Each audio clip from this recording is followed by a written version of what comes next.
Vitamin ഡിയും വന്ധ്യതയും തമ്മിൽ എന്തെങ്കിലും ബന്ധമുണ്ടോ? വൈറ്റമിൻ ഡിയും AMHും തമ്മിൽ എന്തെങ്കിലും ബന്ധമുണ്ടോ? വെയിൽ കൊള്ളുന്നത് സ്ഥിരമായി ഒഴിവാക്കുന്ന ആളുകളാണോ നിങ്ങൾ? എങ്കിൽ ശ്രദ്ധിക്കുക. സൂര്യപ്രകാശവും നിങ്ങളുടെ ഫെർട്ടിലിറ്റിയും തമ്മിലുള്ള ശാസ്ത്രീയമായ ബന്ധം എന്താണെന്ന് നോക്കാം. സത്യത്തിൽ വൈറ്റമിൻ ഡി ഒരു വിറ്റാമിൻ മാത്രമല്ല, അതൊരു പ്രോ ഹോർമോൺ കൂടിയാണ്.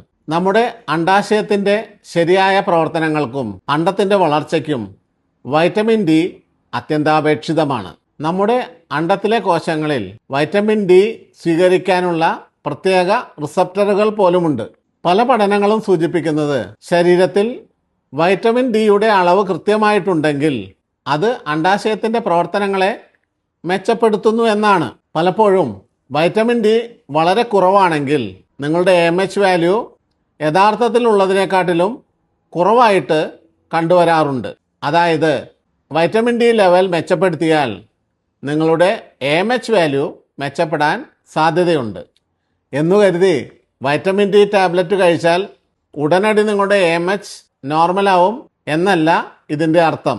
പകരം ഗർഭധാരണത്തിന് അനുയോജ്യമായ സാഹചര്യം നിങ്ങളുടെ ശരീരം ഒരുക്കുമെന്നാണ്.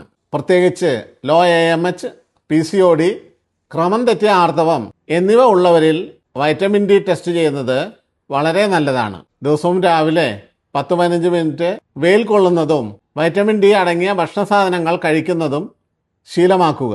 ഫെർട്ടിലിറ്റി ചികിത്സ തേടുമ്പോൾ ഇത്തരം ചെറിയ കാര്യങ്ങൾ പോലും വലിയ മാറ്റങ്ങൾ ഉണ്ടാക്കിയേക്കാം.